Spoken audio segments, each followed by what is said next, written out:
It started as an ordinary hospital visit, but for Camilla, a young girl with a disability, it quickly turned into a nightmare. Ignored, left in pain, and treated with cruelty, she was abandoned by the very people meant to help her. What happened next will leave you speechless. Watch until the end to see how Camilla's story sparked a powerful call for change. Don't forget to subscribe and share your thoughts in the comments. Your support matters. Camilla could barely focus through the haze of pain radiating from her broken leg. She lay on the hospital bed, gripping the side rail as hard as her small hands could manage, her knuckles white and her heart racing. At just 9 years old, she'd endured more than most children her age. The absence of her right leg, a reminder of the accident from years ago, was now an added burden to the searing pain in her only remaining limb. The bright overhead lights felt harsh and invasive, adding to her discomfort. She blinked, trying to adjust her eyes, feeling the intense sting of helplessness creep over her. It was a familiar feeling, but one that never became easier. Today, though, something felt even colder, sharper, a stark reminder that she was truly at the mercy of the strangers around her. The door creaked open, and a nurse entered the room, her expression devoid of any sympathy or warmth. Camilla watched her approach, trying to muster the courage to speak. Every second seemed to drag painfully on as the nurse finally glanced down at her. But instead of meeting her gaze with concern, the nurse's face twisted into a look that made Camilla's chest tighten. "So, what'd you do this time?" the nurse asked, her tone dripping with disdain. She looked over Camilla dismissively, as if she were nothing more than an inconvenience. Camilla's eyes widened, a chill settling over her. She tried to respond, to explain that she'd fallen while trying to reach a shelf at home, but the words got caught in her throat. Instead, she managed a feeble, I fell." The nurse rolled her eyes, muttering something under her breath. She didn't even bother masking the contempt in her gaze as she looked down at Camilla's left leg, then shifted her eyes to the empty space where her right leg should have been. "Honestly," she said with a cruel chuckle, "if you can't even manage to get around with one leg, maybe you shouldn't be trying at all. You'll only end up right back here." Each word felt like a stab. Camilla turned her face away, biting her lip to hold back the tears that threatened to spill over. She'd dealt with judgmental looks before, whispers and stares in school, even the occasional taunt from other kids. But here, in a place meant to offer her comfort and care, this coldness cut deeper. The very people she depended on to help her seemed to be the ones ready to push her down further. The nurse seemed to find her reaction amusing. She let out a short, derisive laugh and continued jotting something down on her clipboard, paying no mind to Camilla's growing distress. "What's the point of that call button, then?" the nurse scoffed, noticing that Camilla's hand rested lightly on it, as if seeking some solace from the simple device. "It's not going to make anyone come running for you." Camilla's hand trembled, the words a bitter reminder of how little power she had in this moment. But she managed to find her voice, her tone barely above a whisper. "Please, I'm in a lot of pain." The nurse barely glanced at her. "Everyone here is in pain. You're no different. Honestly, it's just pathetic, acting like you're the only one suffering." Camilla didn't respond, the fight in her momentarily extinguished. She let her hand fall from the button, retreating into herself as the nurse left without another word. The door clicked shut behind her, leaving an oppressive silence in its wake. Alone again, Camilla felt the ache in her leg grow, spreading outward until it consumed her entirely. It wasn't just the physical pain. It was the gnawing feeling of being utterly abandoned. She lay there in the quiet room, time stretching into something almost surreal. She had no idea how long she had been lying there, but each minute felt like an eternity. She kept glancing toward the door, hoping that maybe someone else, anyone with a bit of kindness in their eyes, might enter and help her. But the minutes dragged on and nobody came. As the pain intensified, she tried to distract herself, recalling memories of her father, Samuel. He'd always been there for her, always stood up for her. Every appointment, every therapy session, every agonizing moment of recovery after the accident, he'd been by her side. Her father was the reason she had the strength to endure, to keep pushing forward even when the world felt heavy and cruel. But today, as the hospital walls closed in around her, she felt the absence of his presence keenly.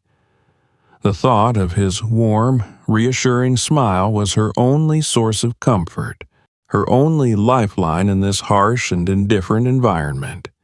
She tried to hold on to that feeling, telling herself that he would be here soon, that he would make everything better.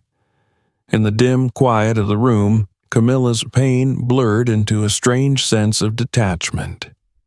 Her thoughts drifted, and she closed her eyes, focusing on the steady rhythm of her breathing. It was the only thing she could control, the only steady anchor in the chaos around her. Finally, after what felt like an eternity, she heard a distant sound, footsteps in the hallway. She held her breath, hope flaring within her, but the sound faded away. Her heart sank, and she fought back another wave of tears. It was becoming harder to remain strong, harder to resist the overwhelming tide of despair. She pressed the call button again, desperation seeping into her movements. But once more, her efforts were met with silence. The room's sterile walls felt like they were closing in on her, trapping her in this cycle of pain and loneliness. Her leg throbbed with each beat of her heart, and every second that passed seemed to deepen her helplessness. She began to wonder if she would be left here, if her pain was something invisible to everyone around her. The thought weighed heavily on her, a sharp reminder of how vulnerable she truly was. This hospital, which was supposed to be a place of healing, felt more like a prison. As more time passed, she felt herself slipping further into despair, each second stretching out painfully.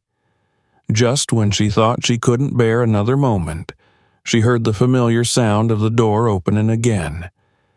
She opened her eyes, her gaze lifting with a mixture of hope and dread. But it wasn't another cold stranger. This time it was her father, Samuel, his face a mixture of worry and determination as he crossed the room in swift, determined strides. He took one look at her, at the tears in her eyes and the pain etched across her face, and his expression darkened. He didn't need to ask what had happened. He could see it plainly. Samuel moved to her side, his hand resting gently on her shoulder as he spoke softly to her. "I'm here now, sweetheart. I'm here." Camilla felt her heart ease at his words, and for the first time that day, she felt a sense of relief. She clung to her father's hand, her fingers tightening around his as if anchoring herself to something real, something steady. Her father's presence was a balm, a reassurance that she wasn't alone. But even as he comforted her, a quiet fury began to build in Samuel's gaze. He looked around the sterile room, his eyes narrowing as he took in the neglect that had left his daughter in this state. He knew he had to demand answers to make sure his daughter received the care she deserved. He wouldn't let this go unanswered. Samuel leaned closer to Camilla, his voice low but firm. "I promise you, I won't let them treat you like this." In that moment, Camilla felt a glimmer of hope. Her father was here, and he wasn't going to let her suffer any longer.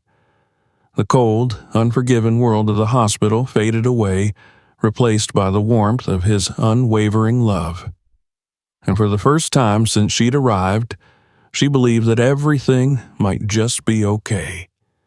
Camilla lay on the hospital bed, her body sinking deeper into the thin mattress with each passing moment.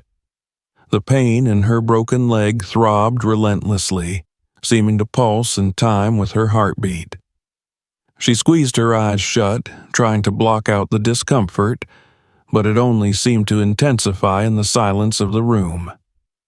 The nurse's words echoed in her mind, sharp and cutting, replaying over and over like an unwelcome memory. If you can't even manage to get around with one leg, maybe you shouldn't be trying at all. The cruelty stung, lingering long after the nurse had left. It was as if her injury, her disability, was a joke, something to be mocked rather than understood. Her fingers rested over the call button, her only connection to the outside world. She wanted to press it again, but fear held her back. What if no one answered? What if the same nurse returned, even more hostile than before? Camilla felt the weight of her isolation pressing down on her, a suffocating presence that amplified her pain. For what felt like hours, she stared at the ceiling, hoping, praying that someone, anyone, would come to help her. The sharp edges of the fluorescent lights glared back at her, unyielding. Her leg throbbed, her body ached, and her heart felt heavy with the realization that she was truly alone in that moment. She thought of her father, Samuel, and a sense of longing filled her chest. He was always there to comfort her, to hold her hand through every difficult moment. But now, he wasn't here, and she felt adrift in a sea of uncertainty. Camilla imagined his voice, soothing and warm, telling her that everything would be okay. She clung to that memory, trying to draw strength from it. A soft whimper escaped her lips, unbidden. She pressed the call button again, this time with more urgency, her fingers trembling as she held it down. The small green light blinked, signaling that her call had been sent. Camilla waited, her heart pounding as she listened for footsteps in the hallway, but the silence stretched on, unbroken and unyielding. Seconds turned into minutes, each one dragging by with an agonizing slowness. Her hope began to wither, replaced by a growing sense of despair. She was just a little girl, one who needed help, yet no one seemed to care enough to respond. Her thoughts drifted back to the accident that had changed everything. She could still remember the sound of the car's tires screeching, the pain that had shot through her body, and the cold fear that had wrapped around her heart. In the aftermath, her father had been her rock, her anchor. He'd stood by her through every grueling therapy session, every difficult adjustment. But now, as she lay here, alone and in pain, it felt as though all those memories were slipping away, leaving her with nothing but a hollow ache. She felt small, insignificant, like her suffering was somehow invisible to the world around her. A tear slipped down her cheek, warm and silent. She didn't bother to wipe it away. There was no one here to see her cry. The walls of the hospital room felt like they were closing in on her, trapping her in this endless cycle of pain and abandonment. After what felt like an eternity, Camilla let go of the call button, her hand falling limply to her side. She had tried. She had called for help, reached out to the only means she had, but no one had come. Her body felt heavy, weighed down by exhaustion and frustration. The room was filled with a sterile, clinical silence, the kind that reminded her of all the times she'd been in and out of hospitals. She knew this environment all too well. The blank walls, the impersonal machinery, the distant hum of activity beyond her door. But never before had she felt this alone in such a familiar place. Her thoughts wandered, grasping for anything to distract her from the pain. She thought of her father again, of the way he'd smile at her, his eyes crinkling at the corners with warmth. He would never let her be treated like this. If he were here, he would have already demanded answers, demanded care. He wouldn't have let her suffer in silence. A faint glimmer of hope sparked within her at the thought. He would come soon. He had to. She just had to be strong, to hold on a little longer. Camilla took a deep, shuddering breath, filling her lungs with air as if it might somehow chase away the darkness gathering around her. But the seconds ticked by, each one a tiny eternity in her small world of pain. She tried to focus on her breathing, to steady herself, but the sharp ache in her leg was relentless. She wanted to scream, to call out, but even that felt pointless. She was trapped in this small, sterile room, her voice swallowed up by the indifferent walls. Camilla squeezed her eyes shut, clutching at the blankets with desperate fingers. She whispered softly to herself, words of reassurance that she wasn't even sure she believed. "Daddy's coming. He's coming. Just hold on." The minutes stretched into what felt like hours, the pain in her leg growing sharper with each passing second. She tried to shift her position, but the movement only worsened the discomfort, sending fresh waves of agony through her. The frustration bubbled up within her, hot and fierce, mingling with the pain until it felt like she might explode from it. Camilla opened her eyes, glaring at the call button. She wanted to press it again, but the thought of the nurse's cold, mocking eyes stopped her. She couldn't bear another encounter with that hostility, that cruel indifference. It was easier to stay silent, to suffer alone, than to face the rejection again. Another tear slipped down her cheek, followed by another. She bit her lip, trying to hold back the sobs that threatened to escape. It was a strange kind of pain, one that went beyond her broken leg. It was a pain that gnawed at her spirit, that whispered that she didn't matter, that no one cared. Camilla's hand tightened around the edge of the blanket, her knuckles turning white. She wanted to feel strong, to believe that she could endure this, but it was becoming harder with each passing moment. She was just a little girl, after all, one who needed comfort and care. In the dim, quiet room, Camilla felt herself drifting, her mind sinking into a hazy fog. Her body was exhausted, her spirit worn down. She wanted to sleep, to escape this nightmare, but the pain kept her tethered to reality, refusing to let her find peace. Finally, after what felt like an eternity, she heard the faintest sound outside her door. Footsteps, growing louder as they approached. Her heart skipped a beat, hope flaring within her like a fragile flame. She turned her head, her gaze fixed on the door, waiting with bated breath. But, as the footsteps passed by, fading into silence, her hope crumbled, leaving her feeling even more desolate than before. She closed her eyes, the last remnants of her strength slipping away. It felt as though she were sinking, fallen into a darkness that she couldn't escape. In that moment, she realized that she had no choice but to wait. She was powerless, at the mercy of a world that seemed indifferent to her suffering. All she could do was hold on, to cling to the faint hope that her father would come for her, that he would break through the silence and bring her the comfort she so desperately needed. Camilla lay there, her heart heavy with the weight of her loneliness. She whispered to herself, her voice barely audible, "Daddy, please, come soon." And in that empty room, her words faded into the silence swallowed up by the walls that surrounded her. She was alone, with nothing but the echo of her own voice and the unyielding pain in her leg to keep her company. Samuel practically sprinted through the hospital corridors, his mind racing with worry. Every step felt like an eternity as he made his way to his daughter's room. He'd received the call only hours earlier. Camilla had been hurt, her leg broken.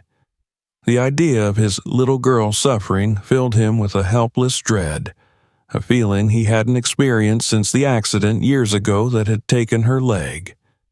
He'd promised himself he would never let her feel alone or afraid again.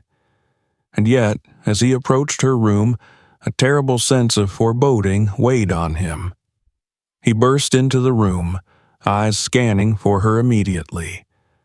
The sight that met him was enough to stop him cold. Camilla lay on the hospital bed, her small frame tense with pain. Her face was pale, tear tracks visible on her cheeks, and the look in her eyes was one he hadn't seen in a long time, a look of despair, a quiet surrender. His heart clenched at the sight. "Camilla," he breathed, rushing to her side. He reached for her hand, which felt cold and fragile in his own. The touch seemed to bring her back to herself, and she looked up at him, her face brightening with a glimmer of relief. "Daddy." Her voice was a mere whisper, weak and trembling. Samuel felt a wave of fury rise within him, fierce and protective. How could they leave her in this state? She was just a little girl, his little girl, and she was lying here suffering, seemingly neglected and alone. He leaned closer, his voice soft yet determined. "I'm here now, sweetheart. I'm not going anywhere." Camilla's fingers tightened around his, holding on to him as if he were her lifeline. Samuel noticed the faint tremor in her grip, the way her body tensed with each breath as she tried to mask her pain. It was unbearable to see her like this. Taking a steadying breath, he straightened and looked around the room, searching for someone, anyone, who could explain why his daughter was in such a condition. But the room was empty, devoid of any medical personnel, and there wasn't even a sign that anyone had attended to her recently. A hot surge of anger pulsed through him. He gently released Camilla's hand and moved toward the hallway, determined to get answers. Just outside the door, he spotted a passing nurse, clipboard in hand. He approached her, his tone measured but with a sharp edge. "Excuse me," he said firmly. "My daughter has been left in that room unattended for hours. She's in terrible pain, and no one has been by to help her. I need to speak to someone about her care. Now." The nurse looked up, startled, and opened her mouth as if to respond, but he cut her off. "This is unacceptable. I need to know why my daughter has been neglected like this." The nurse's eyes widened slightly, and she seemed to shrink under his intense gaze. I'll get someone right away, sir," she stammered, turning quickly and hurrying down the hall. Samuel returned to Camilla's side, his hand once again finding hers as he tried to reassure her. "They'll be here soon, Camilla. I'm not letting anyone treat you this way." Camilla managed a small nod, but he could see the exhaustion in her eyes, the way her body seemed to sag with each passing moment. He felt a pang of guilt, wishing he could take her pain away, but all he could do now was be there for her, to make sure she received the care she needed. After what felt like an eternity, the door finally opened again and a doctor entered the room, followed by the nurse he'd spoken to earlier. The doctor, an older man with glasses perched on the edge of his nose, approached with an air of professionalism, but there was a hint of wariness in his gaze as he looked at Samuel. "Mr. Renault, I'm Dr. Hayes. I understand you have some concerns about your daughter's care," he began, his tone carefully measured. "Concerns doesn't begin to cover it, Dr. Hayes," Samuel replied, his voice tight with barely restrained anger. "My daughter has been left here in excruciating pain for hours, unattended, without any support or care. This is unacceptable." Dr. Hayes exchanged a quick glance with the nurse before turning back to Samuel. "I apologize for any oversight. We're very busy, and sometimes there are delays." "Delays don't justify leaving a child in agony." Samuel cut him off, his tone icy. "I want to know why she was ignored, and I want her pain addressed immediately. This kind of neglect is inexcusable." Dr. Hayes nodded, his expression guarded. "I understand, Mr. Renault. Let's focus on getting Camilla the care she needs right now. I'll make sure she's properly attended to, and I'll personally oversee her treatment from this point on." Samuel didn't relax, but he gave a curt nod, his eyes never leaving the doctor's. "I'll hold you to that. My daughter deserves respect and attention, just like any other patient here." Dr. Hayes moved to Camilla's bedside, assessing her injury with a clinical eye. He gave her a small smile, though it did little to mask his unease. "Camilla, we're going to take care of you now. You're in good hands." Camilla's gaze shifted to her father, seeking reassurance, and he gave her hand a gentle squeeze. "I'm here, sweetheart," he whispered. "They're going to make you feel better. I promise." The doctor directed the nurse to bring pain medication and ordered additional tests to assess the severity of Camilla's injury. As the nurse administered the medication, Samuel watched her every move, making sure that she handled his daughter with the care and gentleness she deserved. The nurse's hands shook slightly under his gaze, and Samuel felt a grim satisfaction in knowing that his presence was a reminder to them all. He would not tolerate anything less than proper, compassionate care for his daughter. The days of standing by silently were over. As the medication began to take effect, Camilla's tense expression softened, and she let out a small sigh of relief. Samuel felt some of the weight lift from his own shoulders, but he knew this was only the beginning. There were questions that needed answers, and he wasn't about to let this incident be brushed aside as a simple mistake. When Dr. Hayes finished examining Camilla, he turned back to Samuel, his expression one of cautious professionalism. "We'll monitor her closely, Mr. Renault. If there's anything else you need, don't hesitate to reach out." "Oh, I will," Samuel replied, his tone low and firm, "and I expect this to be the last time my daughter experiences such neglect in this hospital. No child should ever feel abandoned here." The doctor nodded, clearly understanding the gravity of his words. "I assure you, we'll do everything we can to prevent this from happening again." With a final glance at Camilla, who was drifting into a more comfortable rest, Samuel followed Dr. Hayes and the nurse to the door. He didn't say another word, but his intense gaze conveyed a clear message. He would be watching, and he would hold each of them accountable. As they left, he returned to Camilla's bedside, gently stroking her hair as she rested.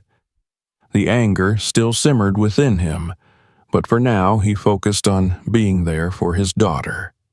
He'd taken the first step in ensuring her well-being, but he knew he couldn't stop there. This wasn't just about Camilla. It was about every child who came through these doors, vulnerable and in need of care. In that moment, he made a silent promise to himself. He would see this through, not just for Camilla, but for anyone who might find themselves in her place. No child deserved to feel as if they didn't matter, as if their pain was something to be ignored. The quiet hum of the hospital surrounded them as he kept vigil by her side, his presence a shield against the indifference that had hurt her. He would make sure she was safe, that she received the dignity and respect she deserved. And so, as he sat beside her, Watching her breathe a little easier, Samuel felt a renewed sense of purpose. This was just the beginning of his fight for Camilla, and he would stop at nothing to see it through. The following morning, Samuel returned to the hospital with a purpose as clear as the daylight streaming through the lobby's wide windows.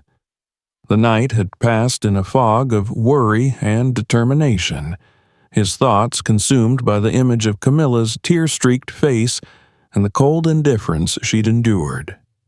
Now, as he stood in front of the hospital's administrative desk, he knew he wouldn't rest until he'd confronted every person responsible for her neglect. The receptionist looked up as he approached, her polite smile faltering as she took in the intensity of his gaze. "Good morning, sir. How may I help you?" "I need to speak with whoever's in charge here," Samuel said, his voice steady and unyielding. "It's about the treatment of my daughter, Camilla Renault. I want an explanation for the neglect she faced yesterday, and I expect accountability." The receptionist blinked, momentarily taken aback before nodding quickly. "Of course, Mr. Renault. I'll contact the hospital administrator right away. If you'd like to have a seat." "No, thank you. I'll wait right here." He folded his arms, making it clear he would not be dismissed or delayed. A few minutes later, a tall man in a crisp suit approached him, introducing himself as Mr. Cummings, the hospital administrator. His demeanor was calm, professional, but Samuel saw a flicker of apprehension in his eyes. "Mr. Renault, I understand you have some concerns regarding your daughter's treatment. Please, let's discuss this in my office," Mr. Cummings said, gesturing down the hallway. Samuel followed him in silence, his gaze never wavering. Once inside the administrator's office, Cummings gestured for him to sit, but Samuel remained standing, his posture resolute. "Mr. Cummings, I want answers," he began, his tone measured but firm. "My daughter was left unattended in a vulnerable state for hours. She was in pain, ignored, and even humiliated by one of your staff members. I demand to know why she was treated with such disregard." Mr. Cummings took a deep breath, nodding slowly. "I understand, Mr. Renault, and please allow me to apologize on behalf of the hospital. This is certainly not the level of care we strive to provide here. I assure you, we take all patient concerns very seriously." "Words aren't enough," Samuel replied sharply. "My daughter's not just another case or number. She's a child who needed help, and she was treated as if her pain didn't matter. I want to know what steps you're going to take to ensure this doesn't happen again, not to her and not to anyone else." Mr. Cummings shifted in his seat, his hands clasped together on the desk. "We will launch a full investigation into the events surrounding Camilla's treatment. I'll personally oversee it, and if we find any staff members responsible for negligence or misconduct, they will be held accountable." "That's a start," Samuel said, his gaze unwavering. "But I also want a commitment from you to make structural changes. This isn't just about one incident. It's about ensuring that no child is ever made to feel the way Camilla did. I want to see real changes in how your staff is trained and how patients are treated, especially children with disabilities." Mr. Cummings nodded again, his face set in a serious expression. "I agree with you, Mr. Renault. We can implement additional training for all staff on patient sensitivity and cultural awareness. This is something we can begin immediately." Samuel's expression softened just slightly, though his resolve remained firm. "Good, because I'll be following up on this, Mr. Cummings. I expect transparency throughout the investigation and concrete steps toward accountability." The administrator met his gaze, and Samuel could see a glimmer of respect there. "You have my word. I'll keep you informed of every step we take." With a curt nod, Samuel turned and left the office, his mind already racing with the next steps he needed to take. He knew words could be empty, promises easily forgotten, but he was determined to see this through, not just for Camilla, but for every vulnerable child who might one day find themselves in a similar situation.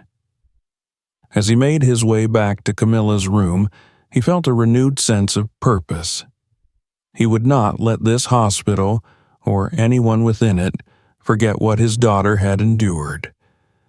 If he had to be the voice that demanded change, he would do so loudly and relentlessly. When he entered her room, he found Camilla sitting up in bed, her eyes brightening when she saw him. She was still pale, but the pain medication had done its work, and she seemed more comfortable than the day before. The sight of her calm, small smile bolstered his determination. "Daddy," she said softly, holding out her hand to him. He took it, his heart swelling with love and resolve. "How are you feeling, sweetheart?" "A little better," she murmured, giving his hand a small squeeze. Are they going to be nice to me now?" Samuel felt a surge of anger at the question, but he kept his tone gentle. "Yes, Camilla, they're going to treat you the way you deserve to be treated. I made sure of it." She nodded, a hint of relief in her eyes.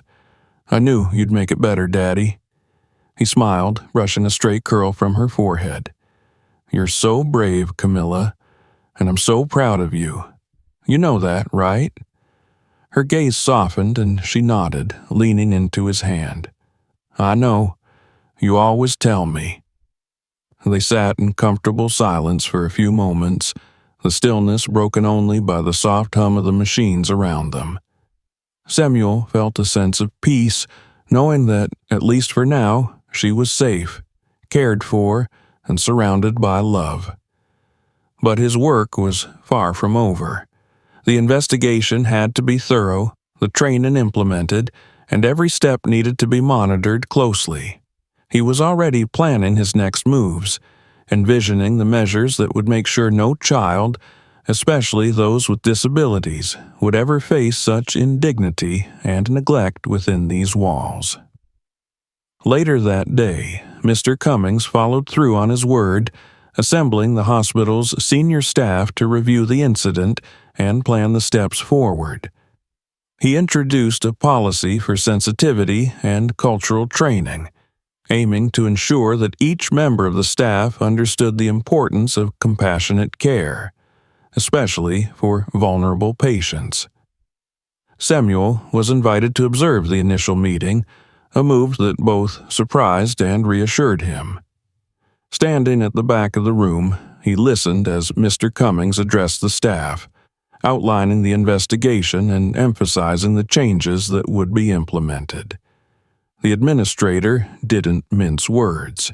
He made it clear that the hospital's reputation depended on the dignity and well-being of its patients. At the end of the meeting, Mr. Cummings addressed him directly. "Mr. Renaud, I want you to know that your voice has been heard. I appreciate your commitment to holding us accountable. We'll make this right." Samuel nodded, feeling a sense of accomplishment tempered by caution. "I'll be watching, Mr. Cummings, and if I see any sign that this commitment is faltering, I won't hesitate to call it out." With that, he left the meeting, a new resolve burning within him. This was a step forward, a promise of change. But he knew that change, real change, required constant vigilance. The system wouldn't fix itself overnight, but he would be there every step of the way, ensuring that this hospital became a place where every child, every patient felt seen, respected, and cared for. By the time he returned to Camilla's room, she was fast asleep, her face peaceful against the pillow. He sat down beside her, watching her breathe, feeling a quiet gratitude for the small victory they had achieved. But his mind was already on the future, on the work still left to be done. As he reached out and took her hand, he made a silent vow.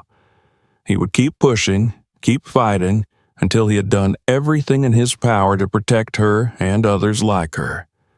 because no one deserved to feel the way she had felt in this place of supposed healing. Not now, not ever.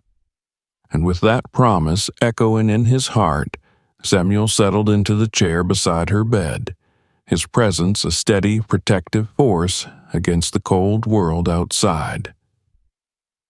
Over the next few days, as Camilla rested and began to heal, Samuel's focus shifted from simply addressing her immediate needs to ensuring that no other child would have to endure what she had. The incident had shaken him to his core, but it had also ignited a fierce determination. His daughter's suffering was not something he would let pass quietly. It was a call to action. As he sat by Camilla's bedside one evening, watching her drift into sleep, he made a decision. He would take their story public. People needed to know about the systemic failures in places that were meant to provide care, and he intended to hold the hospital accountable in a way that could not be ignored or swept aside. That night, he opened his laptop and began to write, pouring his heart into a post that described the ordeal Camilla had faced. He detailed her mistreatment, the lack of compassion from the nurse, and the hours she had spent alone and in pain. He described the way she had looked at him when he finally arrived, her eyes filled with a quiet suffering that no child should ever have to feel.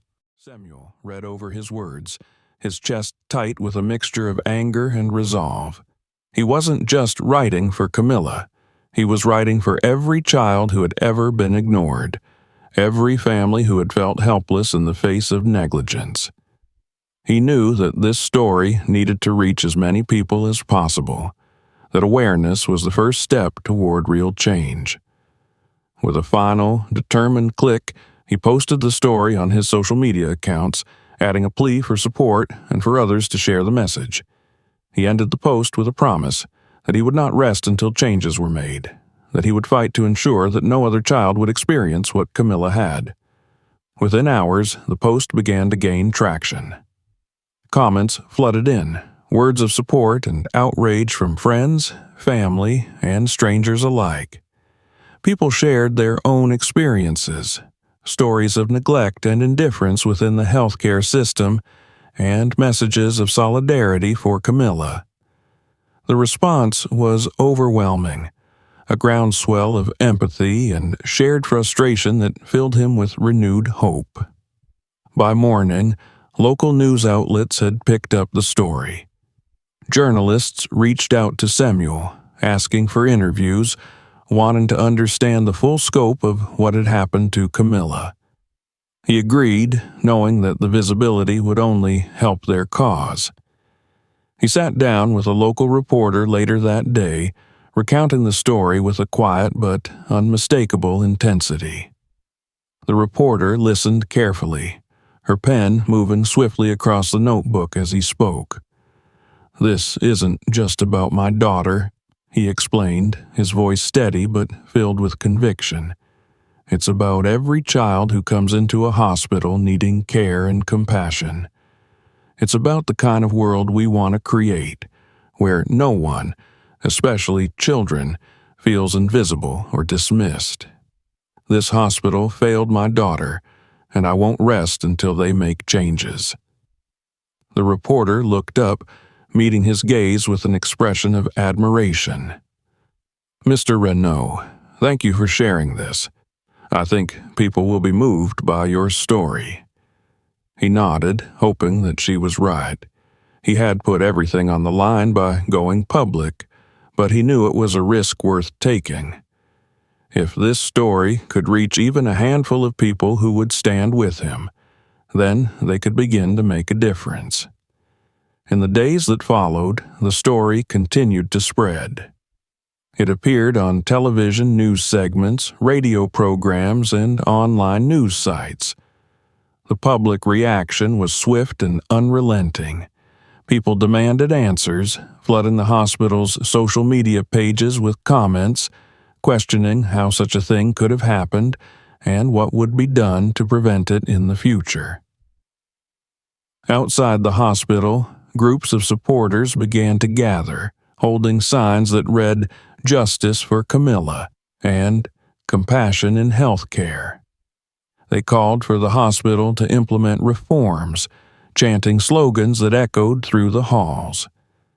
The media covered the protest, their cameras capturing the growing movement, the faces of people who refused to stand by in silence. Inside the hospital, the pressure was palpable. Staff members spoke in hushed tones, exchanging uneasy glances as they went about their duties. The administration held emergency meetings, scrambling to respond to the outpouring of public criticism. Mr. Cummings, the hospital administrator, reached out to Samuel, requesting a meeting to discuss the steps they were taking. Though he was still wary of empty promises, Samuel agreed, knowing that he now held the upper hand. The hospital's reputation was on the line, and they could no longer afford to ignore his demands. When they sat down in Mr. Cummings' office, the administrator's demeanor was markedly different from their first meeting. His usual air of calm professionalism had been replaced with a clear sense of urgency. "Mr. Renaud," he began, his tone serious, "I want to start by apologizing again for what happened to Camilla. The hospital has conducted a preliminary investigation, and we have already taken disciplinary action against the nurse responsible." "That's a start," Samuel replied, his tone even but firm. "But disciplinary action isn't enough. I want to see real change. Policies, training, a commitment to patient dignity and respect. That's the only way to ensure this doesn't happen again." Mr. Cummings nodded, his expression somber. "We're prepared to make those changes, Mr. Renaud. In addition to the sensitivity training we discussed, we will be establishing a patient advocacy program to address concerns like these more proactively. We're also instituting a zero-tolerance policy for any form of negligence or misconduct." Samuel listened, carefully measuring the administrator's words. He knew talk was cheap, but he also sensed a genuine resolve in Mr. Cummings' voice. The pressure from the public had clearly made an impact, and he intended to keep that momentum going. "I appreciate the steps you're taking," he said finally, "but I'll be holding you accountable every step of the way. This isn't just about my daughter. It's about ensuring a safe, respectful environment for every child who walks through your doors." Mr. Cummings met his gaze, and for the first time there was no hint of defensiveness or dismissal.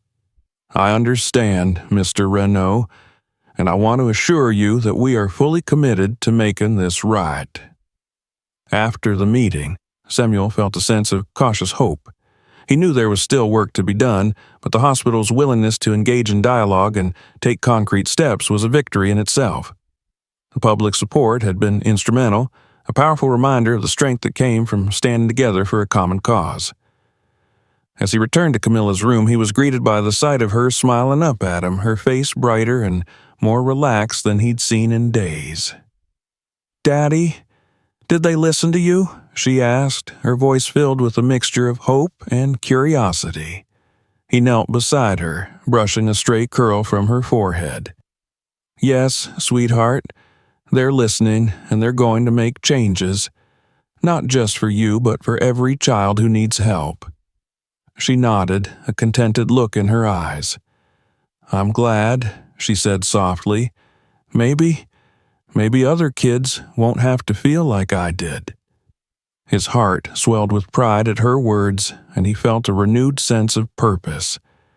Camilla's bravery, her resilience, was the driving force behind everything he had done, and he would continue to fight for her, for all children who deserved kindness and dignity. In the days that followed, the hospital began implementing the promised changes, and Samuel continued to use his voice to ensure they stayed true to their word. The story remained in the public eye, a testament to the power of speaking out, of standing up against indifference and negligence. And through it all, Camilla's smile grew a little brighter each day, a symbol of hope, resilience, and the belief that one voice could indeed make a difference. As Camilla's story continued to ripple through the community, her father felt a profound sense of purpose forming within him. The outpouring of support had been overwhelming, but it was also a stark reminder of how many families had faced similar struggles.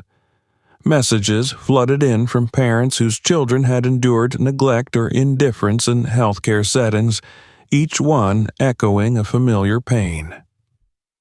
Samuel realized that this issue went far beyond Camilla.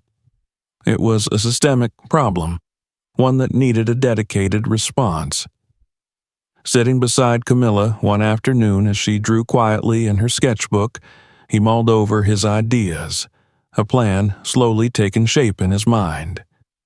He wanted to create something lasting, something that would make a real difference.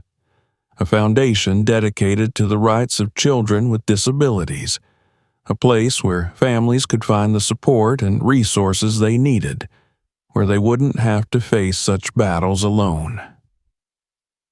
The idea filled him with a renewed energy, a vision of a future where no child would be left to suffer in silence. Camilla looked up from her drawing, noticing the thoughtful look on her father's face. "What are you thinking about, Daddy?" He smiled, reaching over to gently stroke her hair. "I'm thinking about how strong you are, sweetheart, and how I want to make sure no other child ever has to feel what you felt here. I want to help other kids who need someone to stand up for them." Her eyes sparkled with interest. "How are you going to do that?"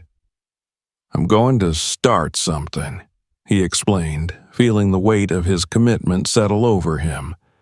"A foundation that will protect children's rights, especially kids with disabilities. A place where people can get help if they're being mistreated. What do you think?" Camilla's face lit up, a small smile breaking across her lips. "I think that sounds amazing, Daddy. I want to help too." Her words touched him deeply, and he realized that, in many ways, Camilla had become his greatest inspiration.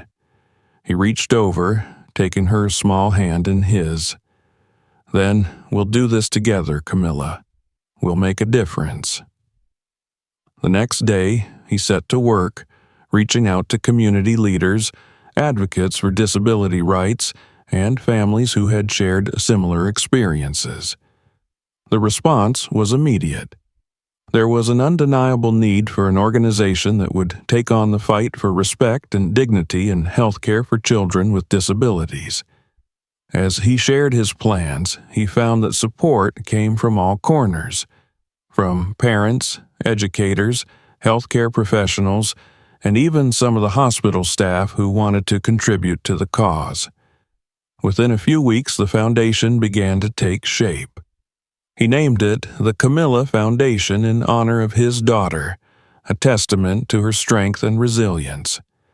The foundation's mission was clear: to protect children with disabilities from discrimination, to advocate for compassionate and respectful health care, and to provide resources and legal assistance to families in need. As he finalized the Foundation's mission statement, he thought back to that painful first day in the hospital, the fear and helplessness that had gripped him when he saw his daughter suffering. He channeled those feelings into a promise, a commitment that no parent or child would face such a situation alone again. The Foundation would be there for them, a source of strength and advocacy in times of need. One of the first initiatives of the Camilla Foundation was a campaign to raise awareness about the experiences of children with disabilities in medical settings. Samuel worked closely with a team of advocates to develop materials, organize workshops, and reach out to hospitals and healthcare providers. The message was simple but powerful.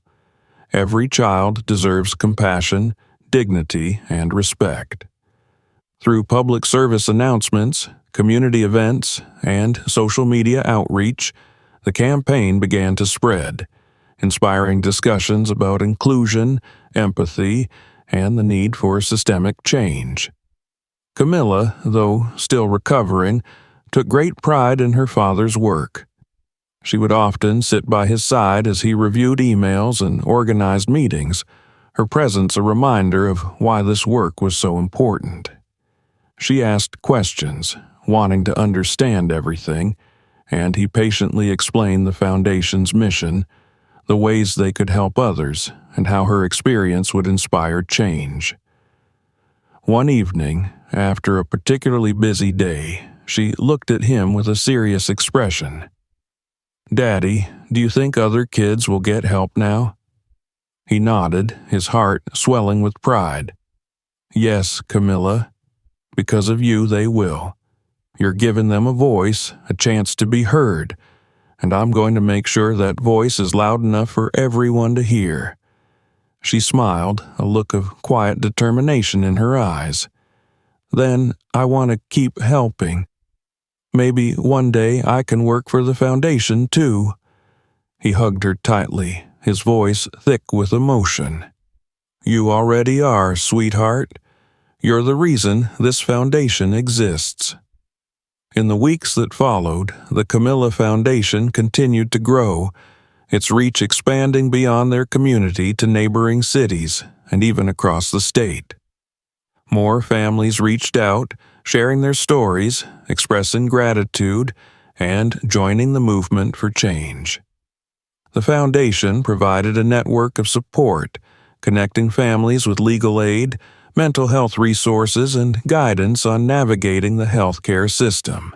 It became a beacon of hope for those who had once felt voiceless, a place where their experiences were not only acknowledged, but championed. One of the Foundation's most significant achievements was its collaboration with hospitals to implement new sensitivity training programs for medical staff. These programs, designed in a partnership with healthcare professionals and advocates, focused on building empathy, understanding disabilities, and recognizing the unique needs of each patient. Hospitals across the state began to adopt the training, recognizing the importance of creating an environment where every patient felt respected and valued. At the heart of every initiative, every campaign, was Camilla's story. Her bravery, her resilience, served as a powerful reminder of the impact that one voice, one experience could have. Through her father's dedication and the support of countless others, her pain had been transformed into something meaningful, something that would protect and uplift others. As the Foundation gained recognition, Samuel received invitations to speak at conferences, to share their journey and advocate for further changes in healthcare policies. He approached each opportunity with humility, knowing that this movement was about more than just their story. It was about creating a better world for all children. At home, he and Camilla often reflected on the progress they had made, the ways their lives had changed. She had become stronger, more confident, her spirit lifted by the knowledge that her experience was making a difference. The pain and fear she had endured had not been in vain. They had become the foundation upon which others would find support and strength.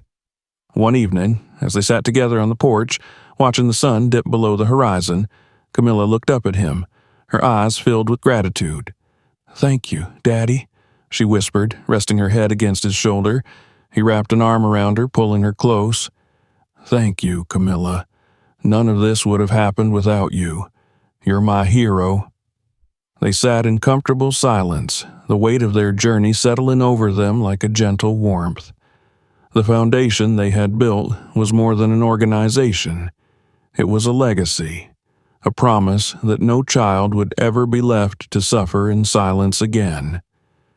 Through the Camilla Foundation, Samuel and his daughter had turned their pain into a powerful force for change. Together, they had forged a path of hope and compassion, a reminder that even the smallest voice could spark a movement, that even the quietest strength could change the world. Months had passed since the day Camilla was first admitted to the hospital, her small frame frail and bruised, her spirit shaken. Now, sitting across from her father in the living room, she seemed like a different person. Her face held a calm strength, a quiet confidence born from the challenges she had overcome. She was stronger, both physically and emotionally, and her laughter was more frequent, her eyes brighter. The pain that had once overshadowed her was now a part of her past, a memory that had transformed into something more, a purpose. Samuel watched her with a mixture of pride and gratitude, marveling at how resilient his daughter had become. The journey they had embarked on together had changed them both, creating a bond even deeper than before.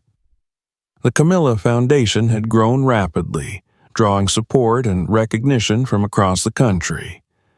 The foundation's name had become synonymous with advocacy, compassion, and change, and Camilla had become a symbol of hope for countless families. That evening, as they gathered around the dining table, Camilla held a small folded letter in her hands.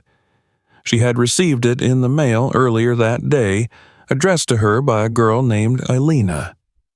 The handwriting was careful, the words thoughtful and filled with gratitude. Elena, a young girl with a disability, had read about Camilla's story and felt inspired to reach out.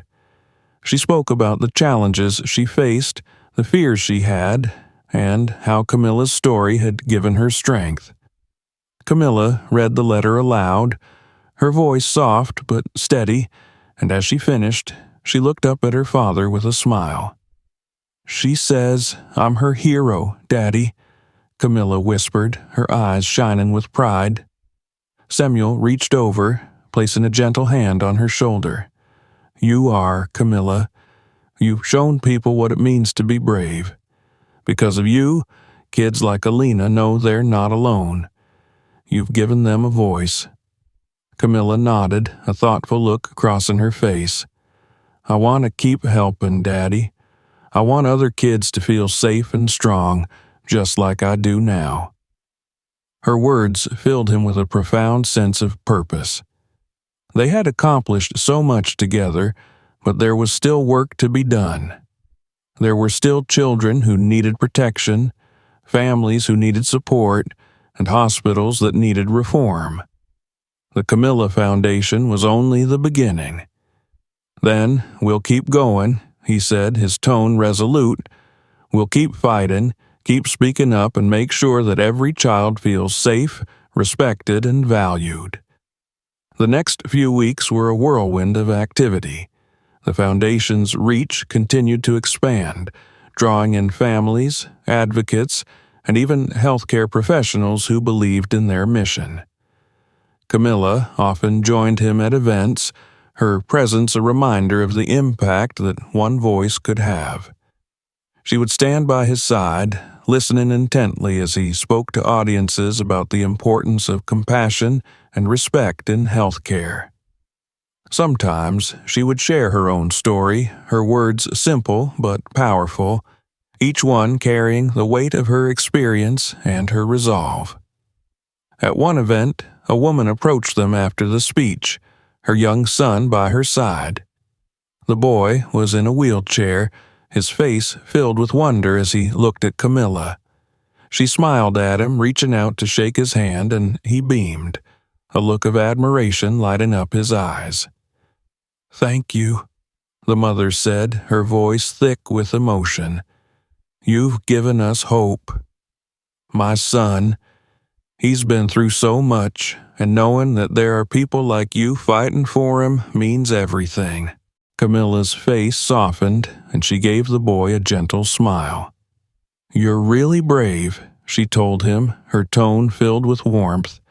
"And if you ever need anything, we're here for you. We're going to make sure things get better." The boy's eyes sparkled with gratitude, and his mother hugged him tightly, her gaze meeting Samuel's with a look of silent appreciation. Moments like these reminded him of the importance of their work, the lives they were touching, and the change they were creating. The foundation had become a beacon of hope, a reminder that even the smallest voices could inspire transformation. In the following months, the Camilla Foundation initiated partnerships with other advocacy organizations, expanding their reach and strengthening their impact. They launched new programs, including mentorship initiatives for children with disabilities, support groups for families, and a hotline where parents could seek advice and assistance. Each program was carefully crafted with the goal of providing comfort, guidance, and a sense of community to those in need. Camilla took an active role in the Foundation's work, her presence a symbol of resilience and hope. She would often visit hospitals with her father, speaking with medical staff about the importance of empathy and understanding. Her voice, though small, carried a powerful message, and the staff listened, their expressions thoughtful as they heard her story firsthand. One day, after a visit to a children's hospital, Camilla looked up at her father, her face filled with determination. "Daddy, do you think we're really making a difference?" He knelt down beside her, meeting her gaze. "I know we are, Camilla. Because of you, people are listening. They're changing the way they think, the way they care for others. You've shown them what it means to be brave." She smiled, a look of quiet satisfaction settling over her. "Then I want to keep going.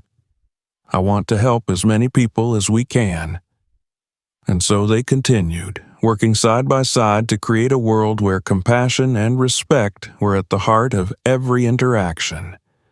They faced challenges along the way, moments of doubt and frustration, but their shared purpose kept them moving forward. The foundation became their life's work, a legacy born from pain, but transformed into something beautiful and lasting. As the years passed, the Camilla Foundation grew into a nationally recognized organization, its influence reaching beyond hospitals and healthcare to touch lives in schools, communities, and families across the country. Camilla herself became a prominent advocate, her voice a powerful force for change.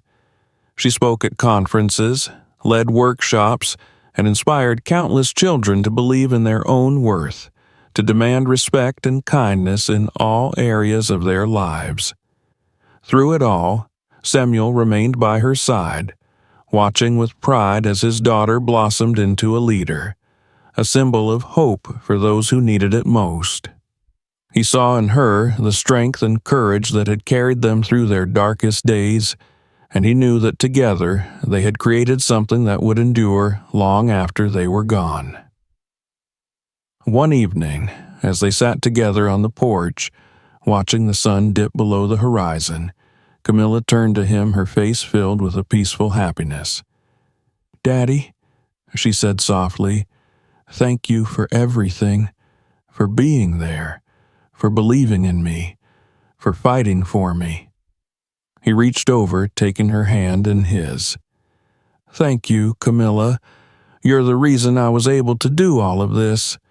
You've given me more strength than you'll ever know." They sat in comfortable silence, the weight of their journey settling over them like a warm blanket. The foundation they had built was more than just an organization. It was a legacy of love, resilience, and hope. Through their efforts, they had created a world where no child would feel invisible, where compassion and justice would guide every hand, every heart. As they watched the sun disappear below the horizon, a quiet sense of fulfillment washed over them. Their journey had not been easy, but it had been worth every struggle, every tear. Together, they had turned pain into purpose, transforming their sorrow into a light that would guide others through the darkness. And with that knowledge, they leaned into the future, their hearts filled with the promise of all they had accomplished and all they had yet to achieve. In the end, Camilla's journey didn't just bring her justice, it sparked a movement for change. Her story reminds us that every voice, no matter how small, can make a difference. Thank you for watching. Don't forget to subscribe, share your thoughts in the comments, and let's keep standing up for compassion and dignity together.